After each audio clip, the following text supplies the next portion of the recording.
국민의힘 어안가천 국회의원 후보로 공천이 확정된 최기식입니다. 네.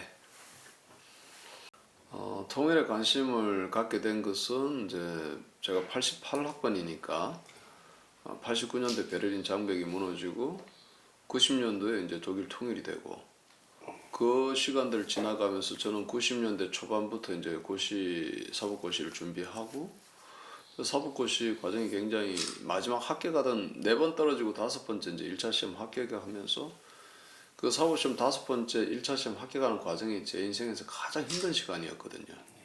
사실 어쩌면 사법고시라는 게 시골 촌놈인 저한테서는 출세 수단이었고 입신양명의 수단이었단 말이죠.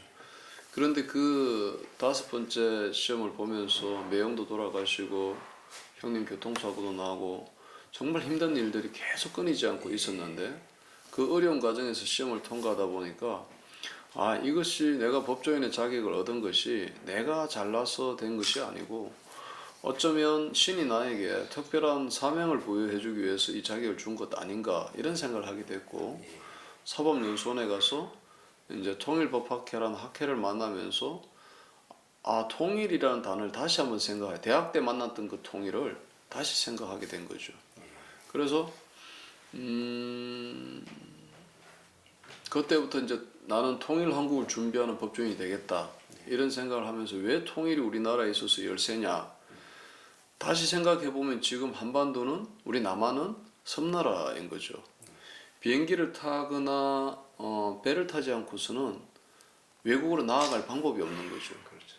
그리고 지금 인구가 지금 5천만 가까이 이제 5천만 되지만 이 내수 경제가 더 이상 확장할 수도 없고 또 지금 북한의 인구들이 뭐 2,500만 정도로 추산하고 있지만 합치면 저거 7,500만 인구가 되는 거고 영토도 지금보다 2배 이상이 되는 거고 북한은 지금 무궁무진하게 개발할 여지가 있는 것이고 또 북한을 둘러싸고 있는 동북 삼성들 뭐 홍정광성, 연영성, 길림성 이 세 개만 해도 우리 조선의 어떤 그 옛날 조선의 그 고구려의 그 전통들이 그대로 또 남아있는 부분들도 있더라고. 직접 가보니까 그 인구가 한 2억 명 가까이 돼요.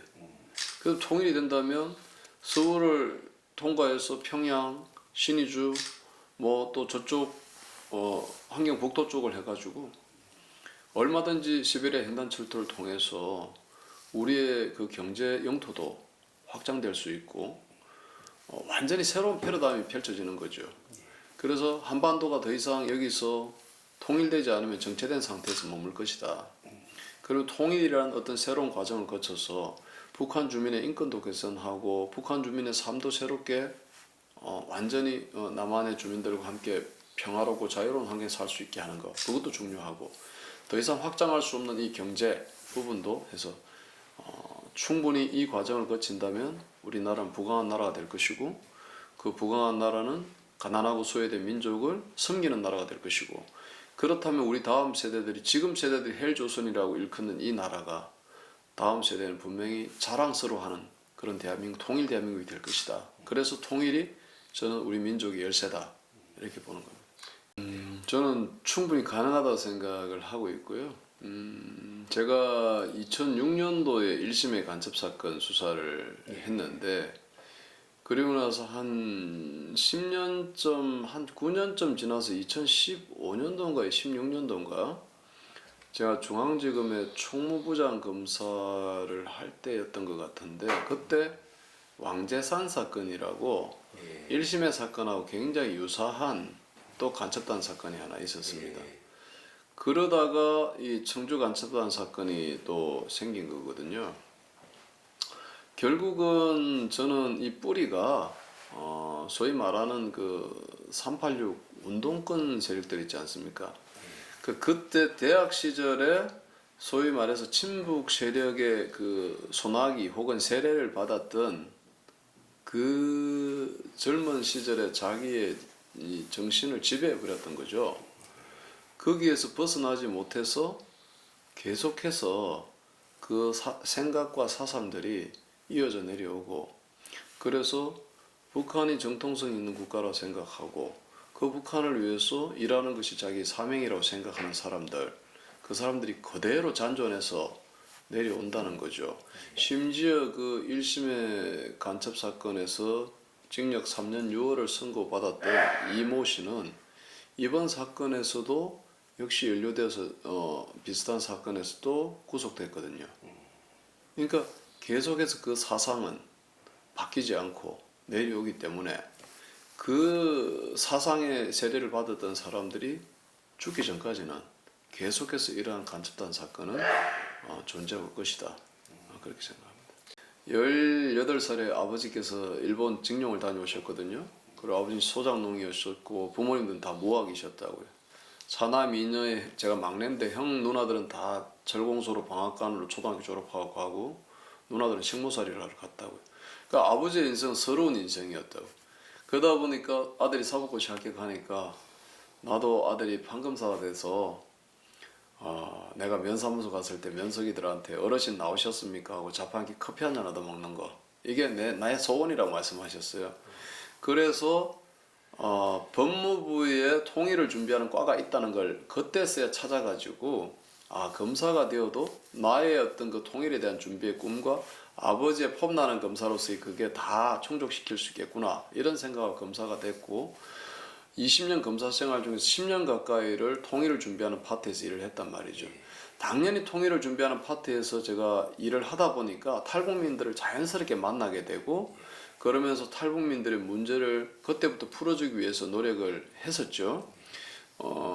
가장 또 생각나는 것은 어떻게든 북한 인권과 관련해서 탈북민들의 인권을 보호하기 위해서 북한 인권 기록 보존소장으로 일을 하면서 굉장히 탈북민들하고 많은 관계를 가지면서 네트워크를 만들고 그분들의 문제를 이제 수집하고 또 북한에서의 인권 침해 사례를 기록하고 정리하는 일을 하다가 이제 변호사를 하게 되니까 구체적으로 사건이 들어오는 거죠.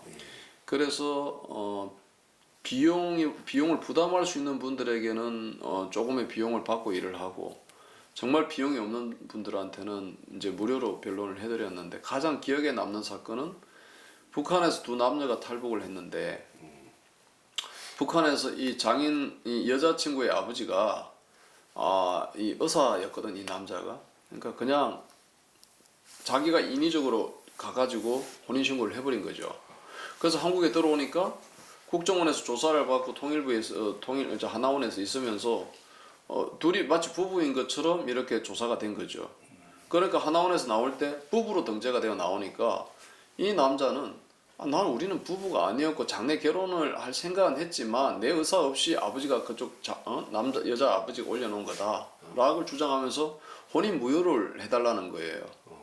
그래서 결국은 북한의 혼인 제도가 남자 여자가 우리나라처럼 같이 우리 동사무소에 가서 신고를 해야만 혼인이 성립하는 걸로 돼 있다면 그 이제 북한의 민법을 법정에 제출하고 이 여자로부터도 나도 혼인 의사가 없었다는 거를 또 진술을 받고 그렇게 해서 결국은 혼인 무효 판결을 받아서 이분을 다시 자유롭게 해드린 그런 기억들이 있고 이 외에도 하여튼 탈북민 사건을 제가 한 40-50건을 했던 것 같아.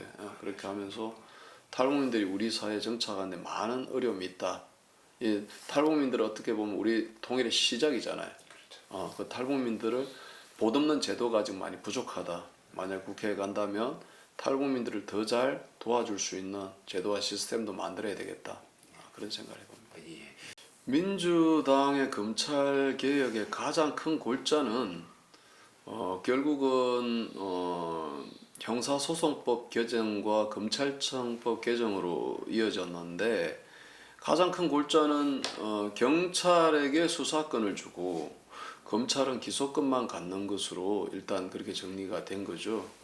근데 이 근대 형사사법 체계에서 가장 중요한 포인트는 뭐냐면 검찰 제도가 생겨난 것은 경찰의 어떤 자의적인 수사와 독자적인 어떤 수사를 검찰이라는 어떤 기능을 통해서 인권을 보호하기 위해서 경찰의 수사권을 통제하고 그것을 제한하고 그것을 인권에 맞게끔 보장하는 제도로 검찰 제도가 생긴 거란 말입니다.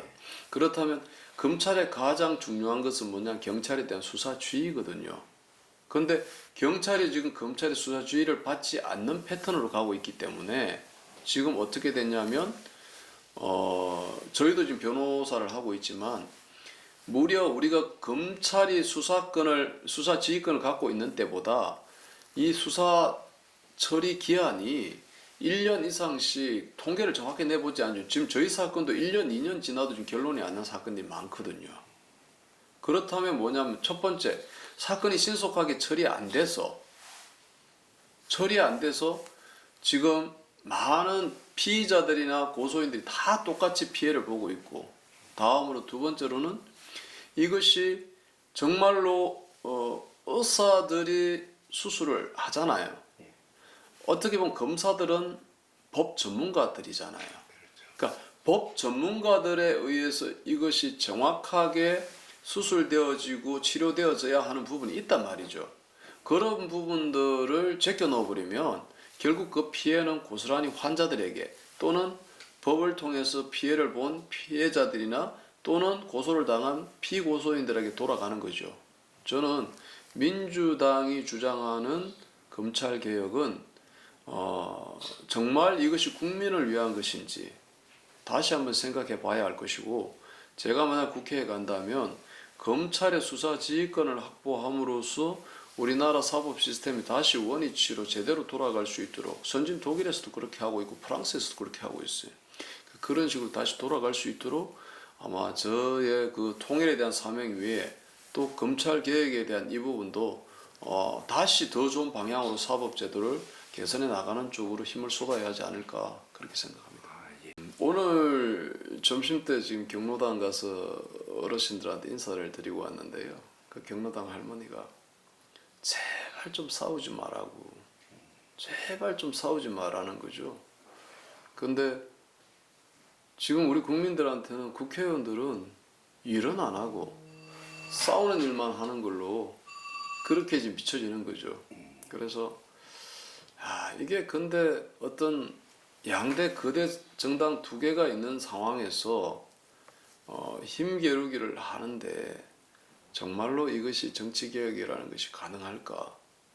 좀 사실은 굉장히 힘들지 않을까라는 정치개혁이라는 것이 힘들까라는 생각이 드는데, 일단은 저는 국회의원의 특권을 먼저 내려놓는 거 이거 먼저 해야 될 것 같아요. 사실 뭐 한동훈 비대위원장도 세비 문제 인하를 말씀했죠. 그리고 국회의원 숫자 줄이는 것도 말씀했고, 그런 부분에 있어서 어떻게 됐든 국회의원이 어떤 권위주의적인 권위는 있어야 되겠지만 그 권위주의적이죠. 국회의원의 어떤 많은 특권이 부여됨으로써 군림하지 않는 그런 것이 가장 정치개혁의 출발점이 되지 않느냐 이런 생각이 들고, 문제는 이게 어떤 당의 입장에 따라서 자기의 소신 있는 어떤 의견들을 개진하지 못하는 이 문화를 어떻게 개선해야 될지 그 부분은 아직 제가 거기 들어가 보지 않아서 잘 모르겠지만 이런 문화들 개선해야 될 것 같고, 그러니까 당의 입장과 그런 입장이 아니라 정말 이것이 국민을 위한 제도와 법인지 이런 걸 생각하면서 서로 토론과 서로 어떤 그런 이런 과정을 통해서 갈등을 봉합하고 어떤 합리적인 방안을 도출하는 그런 건전한 국회 운영, 그것이 어떤 정치개혁의 또 다른 어떤 출발점이 아닌가 그렇게 생각합니다. 지난 월요일 날 우리가 이제 그 1호 공약을 발표했거든요. 기자회견 통해서. 그 1호 공약이 뭐냐면 지금 복정역에서 과천 정부청사역까지 이어지는 위례 과천선을 연장을 해서 그거를 지금 우리 초평 이 의왕 맨 아래쪽에 있는 초평까지 끌어당기는 철도 연장안을 지금 발표했습니다. 의왕은 사실 철도의 좀 불모지에 가까웠습니다. 그런데 이제 1호선만 지금 의왕역에 정차하고 인도권역은 사실 의왕이 아니고 4호선이 지나가지만, 근데 이번에 GTX-C가 이제 의왕역에 정차하고 인도권역에 정차하기 때문에 의왕 그 부곡에 있는 저쪽 의왕 남쪽에 있는 사람들이 서울까지 진입할 수 있는 길이 열렸고 옛날 우리 안상수 대표부터 얘기했던 인동선, 인덕원부터 동탄까지 연결되는 선이 의왕의 좌측면을 관통하는 이 철도 라인이 이제 놓여지게 된 거죠. 그리고 월판선이라고 해가지고 의왕의 좌우측을 가르는 이제 이 라인이 하나 생긴 겁니다. 그런데 의왕은 아시다시피 고구마처럼 생겼는데 이 의왕의 동쪽 라인에 특히 이번에 백운밸리가 개발되면서 굉장히 저기에 만 명 이상의 거주민이 사는데 저기는 버스도 제대로 안 돼 있고 철도도 제대로 안 돼 있기 때문에 거의 섬처럼 돼 있단 말이죠. 그래서 그리고 또 지금 이 동쪽 면을 보면은 뭐 오맥이라든지 고천동이라든지 이런 쪽으로 지금 철도 라인이 전혀 없단 말이죠. 그래서 이 지금 과천에서는 이제 요번에 지식정보타운이 만들어졌잖아요.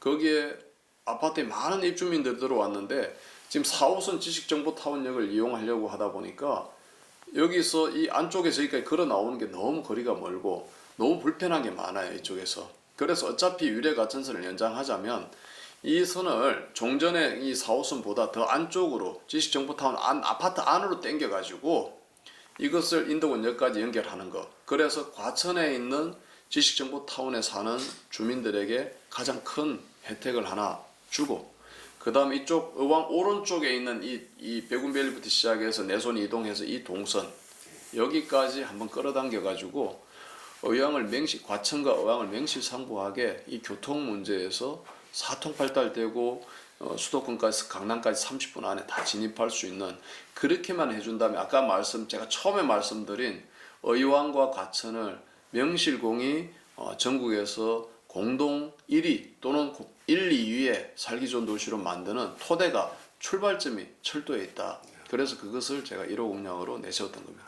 일단은 저로서는 정치 국회의원은 두 가지 역할을 한다고 봐요. 한 가지는 지역을 대표하는 거고 한 가지는 국가를 대표하는 거죠. 그래서 지역을 대표하는 것은 의왕 과천 제가 지금 여기를 제가 제가 어떤 국회의원의 어떤 선거구로 정했던 것이고 사실은 고향인 밀양으로 돌아가면 공천을 받게 되면 더 쉽게 선거를 치를 수도 있었지만 저는 2005년 6년을 거치면서 언젠가 제가 고3 때부터 정치에 대한 생각들을 좀 했었거든요.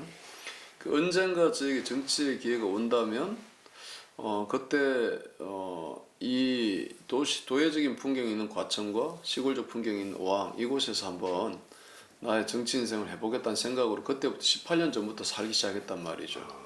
그래서 일단은 지금 과천은 항상 거의 매년 전국의 살기 좋은 도시 1위로 기록되고 있고 의왕은 지난해 전국 23위에서 작년 6위까지 끌어올랐단 말이죠. 그래서 어떻게 됐든 지금 양쪽 시장님 우리 국민의힘 시장님이시고 그래서 제가 생각이 있다면 이 두 도시를 정말 전국 공동 1위의 살기 좋은 도시로 만들어 보는 거. 그것은 단순히 어떤 베드타운으로서 기능이 아니고 자족 도시로서 기능을 할 수 있어야 첨단 산업이라든 문화 산업이라든 다음 50년 100년 뒤에 과천 의왕 시민들이 살아갈 수 있는 먹거리를 마련해 놓은 거. 그것이 저는 지역 국회의원으로서 해야 될 일이다 이렇게 생각을 하고 어떤 대한민국의 국가대표로서의 어떤 생각은 아까 말씀드린 저에게는 특별히 통일에 대한 사명이 있기 때문에 통일 한국을 정치, 경제, 사회, 문화 모든 측면에서 법과 제도적으로 미리 준비해 놓는 것. 그래서 혹여라도 노아의 때와 같이 강하고 또 센 그런 바람과 홍수가 오더라도 그 통일 상황을 항해할 수 있는 튼튼한 배를 만들어 놓는 것. 예, 그 일을 한번 해보고 싶은 것이 저희 정치인으로서의 또 꿈이라고 볼 수 있습니다. 고3 때 국민을 잘 살게 하겠다는 그런 생각을 어렴풋이 정치에 대한 꿈을 가졌고 또 사법연수원에 있으면서 통일 한국을 이 정치에 끌어다 담기로 했었고 의왕 과천을 제 정치의 어떤 고향으로 삼고자 2006년부터 지금까지 18년째 이렇게 살고 있다가 정말 아내가 이렇게 허락을 하고 또 여러 가지 환경들이 허락되어서 정치를 한 지 한 1년 6개월 이렇게 되었는데 운 좋게 당협위원장도 되고 또 공천도 받고 이렇게 해서 이제 한 49일 정도 남은 이제 선거 기간을 앞두고 지금 열심히 달리고 있는데 욕심 많았고 출세하려고 했던 그 생각들이 정말 국민을 사랑하고 지역을 사랑하는 생각으로 많이 바뀌었고 이곳에서 세 아들을 키우면서 초등학교, 중학교를 보내고 시민들과 함께 18년간 호흡해 왔습니다. 어왕가천에 대한 애정이 누구보다도 강한 사람이고 이곳에서 무엇이 필요한지 잘 아는 사람입니다. 제가 어린 날 품었던 그 꿈들이 이번 4월 10일 총선을 통해서 정말 이루어지고 제가 미력하지만 이 어왕가천과 또 나라를 위해서 일할 수 있는 기회를 정말 가질 수 있도록 우리 시민들이 저를 힘껏 한번 밀어주셨으면 좋겠습니다. 열심히 잘하겠습니다. 고맙습니다.